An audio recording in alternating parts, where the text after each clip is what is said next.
সর্বপ্রথমে প্রণাম জানাই জগৎ পিতা শ্রী শ্রী হরিচাঁদ ঠাকুর, জগৎ মাতা শান্তি দেবী, যুগবারিধি যুগনায়ক শ্রী শ্রী গুরুচাঁদ ঠাকুর, আদ্যাশক্তি সন্ত ক্ষমা দেবী শ্রী রাধুর চরণে প্রণাম জানাই। আমার পিতামাতা শ্রী রাধুর চরণে প্রণাম জানাই। শ্রদ্ধেয় আমার কাকুগুরু মগুয়ারত্ন শ্রীযুক্ত সুভাষচন্দ্র মহাশয়কে প্রণাম জানাই। দূর দূরান্ত থেকে আগত গুণী জ্ঞানী বিদগ্ধ পণ্ডিতগণ, সাধু বৈষ্ণব গুরু এবং ভক্তিমতী মায়েদের শ্রী রাধুর চরণ। আমাদের এই পটাল ধামকে ধাম বলা হয়। এখানে আসলে সত্যি মনটা যেন কেঁদে ওঠে।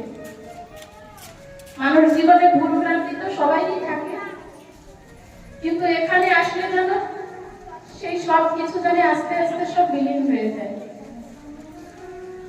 কত সুন্দর সুন্দর কথা শুনতে পারি আমরা এখানে আসলে। আমার বাবা মায়ের কৃপা বলে আমি এই জগৎকে চিনেছি, কিন্তু শ্রীমদ্ ভাগবত তারক গোসাইয়ের কৃপা বলে আমরা সবাই আমাদের জগৎ পিতাকে চিনেছি। আজ আমি সেই শ্রী তারক গোসাইয়ের সম্বন্ধে কিছু বলবো।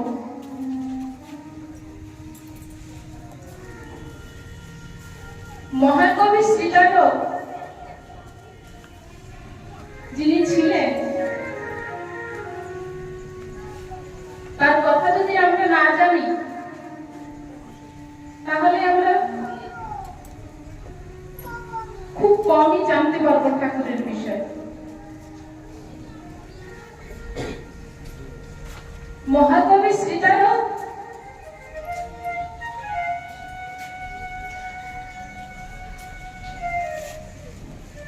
তিনি জগতে এসেছিলেন মা কালীর সাধনা করেছিলেন তার পিতা কাশীনাথ।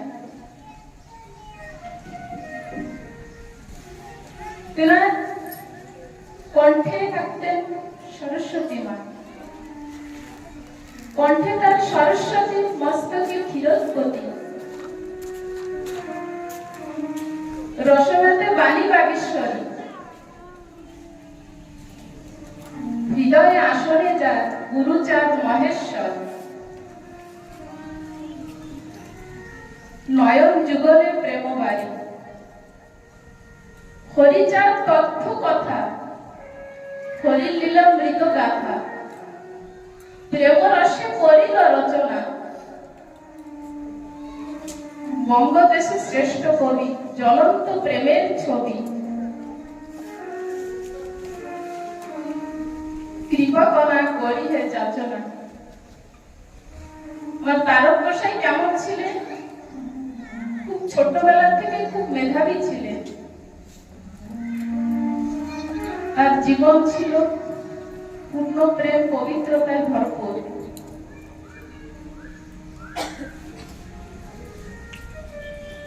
সেই ঠাকুর জীবে দয়া, নামে রুচি, মানুষেতে নিষ্ঠা, ইহা ছাড়া আর যত সক্রিয় ভ্রষ্টা।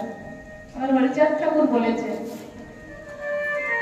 আর তাকে আমার তারক গোসাই তার জীবন যৌবন কালে সেটাই ধরাধামে দিয়ে গেছে। ছোট একটা কাহানি বলি। এই জীব জগৎ, পশু পাখি, নর নারী যতজন আছে এই পৃথিবীতে, সবাই প্রতি তার খুব মায়া মমতা, খুব দয়া ছিল। জীব প্রতি দয়া তার অসীম অনন্ত। শোনো বলে সে সম্বন্ধে একটি বৃত্তান্ত। গৃহেতে পালিত পশু ছিল যতগুলি, তারককে চেনে সবে, শোনে তার গুলি। তারকের স্পর্শ পেতে সকলের আশা, তার কাছে চায় শুধু তারা ভালোবাসা। তার গৃহেতে যত পশুপালিত পশু ছিল সবাই সে তারকের কে ভালো করে চিনত, আর তার তার স্পর্শ পেতে সবসময় আকুল হয়ে থাকতো। যখন গোসাই বাইরে কোথায় যেতেন, যখন বাড়ি ফিরতেন, সবাই যেন বিকল হয়ে যেত যে কখন গোসাই আসবে তাদের গায়ে হাত বুলিয়ে দেবে। এতটা প্রেম ভালোবাসা তাদের প্রতি ছিল। পশু পাখি নরনারী ছিল যতজনই, সকলে স্পর্শ পেতে লোভী সর্বক্ষণে। আমার গৃহে যত পশু পাখি ছিল, তিনি পশু পাখি মানুষজন সবাই সেই তারককে খুব ভালোবাসতেন। কাউকে কেউ ভালো না বাসলে তার প্রতি ভালোবাসা জন্মায় না। আমরা যদি উপরে উপরে ভালোবাসি, আন্তরিকতা না থাকে, আমরা কিন্তু সেটা অন্তরাত্মা বুঝতে পারে। আমরা সংসারে যেমন থাকি, কেউ মুখে উপরে উপরে ভালোবাসে, কেউ অন্তরে ভালোবাসে, সেইটা সবাই ঠিক আমরা বুঝতে পারি। তাই একদিন একটা ঘটনা ঘটেছে। কি কারণে একদিন সেই মহাশয় হালের গরু একটা করিল বিক্রয়। হাল ছেড়ে গরু কিন্তু যেতে নাকি চায়, বহু কষ্টে নীল গরু ক্রেতা মহাশয়। সে হাল গরুটা বিক্রি করে দিয়েছেন তারক গোসাই, কিন্তু সে তাকে ছেড়ে যেতে চাচ্ছে না। অনেক কষ্টে ক্রেতা মহাশয় তাকে জোর জবরদস্তি করে টেনে টেনে নিয়ে গেল। তারপর একটা ঘটনা কি ঘটলো, ওরাকান্দির সন্নিকটে মাঠের ভিতর ঘটিল অপূর্ব কাণ্ড বলি অতঃপর। কি ঘটনা ঘটলো, সেই গরু সেই ক্রেতা সেই মাঠের ভিতর কি হয়েছে, জড়িয়ে আছে হালে। ভীষণ রৌদ্র তাপে জল নাই বিলে, শুষ্ক কণ্ঠেতে পিপাসায় সেই গরু গলা শুকিয়ে গেছে, চোখে অনবরত জল ঝরছে, আর সেই তারক গোসাইয়ের কথা মনে পড়ছে।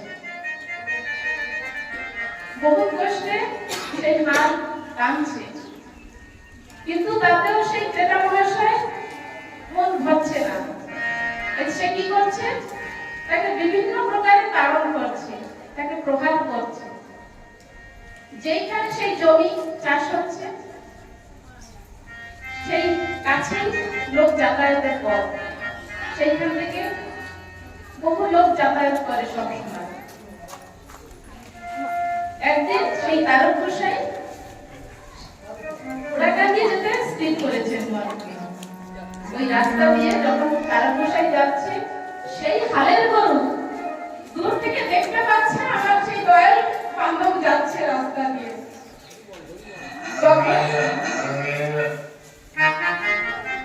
তখন সেই হালের গরু দেখছে আমার দরদি বান্ধব হয়ে যে যায়, কি করলো, সঙ্গে সঙ্গে সেই জোয়ারি কাঁধে ওইভাবে ছুটতে ছুটতে সেই তারক গোসাইয়ের কাছে গিয়ে পৌঁছায়।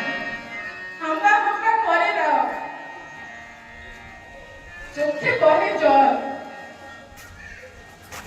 হাম্বা হাম্বা করে দাও, চোখে বহে জল। হাত থেকে তারকের গায়ে নাই বল। তারক গোসাই যখন দেখলেন সেই হালের গরু, তেনার বাড়ি থেকে যে নিয়ে আসছিল সেই হালের গরু, সেটা দেখে তারক গোসাই গা হাত পায়ের বল নেই, বলছে হায় হায় আমি কি নিষ্ঠুর, ইচ্ছা করে অবলারে করিয়াছি তুই। তখন সে এমন কান্না করছে, তারক গোসাই তার চোখের জল একভাবে সেই মাটিতে লুটিয়ে পড়ছে, আর সেই গরুর পিঠে হাত বুলিয়ে দিচ্ছে। কারণ সেই স্পর্শ পেতে সেই গরু যে খুব ইচ্ছা, তাই তো তাকে ছেড়ে যেতে চাচ্ছিল না। তখন সেই ক্রেতা মহাশয়কে ডেকে ডেকে বলছে তারক যে, ক্রেতা মহাশয়, এই গরুটি তুমি আমাকে দিয়ে দাও। দেখো তুমি তাকে কিভাবে প্রহার করছো, এই যে হালের কাজ করাচ্ছ, তার খুব কষ্ট হচ্ছে। সে তো অবলা, কথা বলতে পারে না, কিন্তু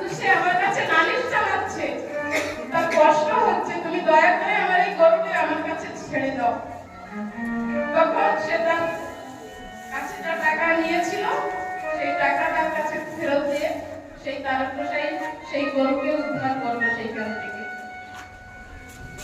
উদ্ধার করে তারক গোসাই বাড়িতে চলিল, সঙ্গে সঙ্গে সেই গরু তার সঙ্গে চলিল। এইখানে আমরা কি বুঝতে পারি, আমার তারক গোসাই কেমন দরদি ছিলেন, কেমন বান্ধব ছিলেন, যার দৃষ্টি দিয়ে আমরা আমার জগৎ পিতাকে, আমার শান্তি মাকে আমরা দেখতে পাচ্ছি। তার কথার সহজ কথা আছে, বললেও ফুরাবে না। তাই আমাদের যে হাত রাস্তায় আমাদের ঠাকুর দেখিয়েছেন, যার চোখ দিয়ে আমরা এই ঠাকুরকে দেখতে পাচ্ছি, বুঝতে পারছি, পড়তে পারছি না, হয়তো আমরা কোনদিন জানতেও পারতাম না। তাই আমার ঠাকুরের কথা আমরা স্মরণ রেখে আমরা মানুষের ভেদাভাব না করে নিজের পরিবারে সংগঠিত হয়ে আমরা ভাই ভাই, বউরা, শাশুড়ি মা, আমাদের গৃহস্থ ধর্মের সবাই আমরা একসঙ্গে বাস করি। আমরা যে যে ধর্মপথে থাকি না কেন, যে যে মতে থাকি, যে যার পথে থাকি, কিন্তু আমাদের ভিতরে সেই ভাইচারা, আমাদের ভিতরে সেই স্নেহ, মমতা, ভালোবাসা যেন জীবিত থাকে।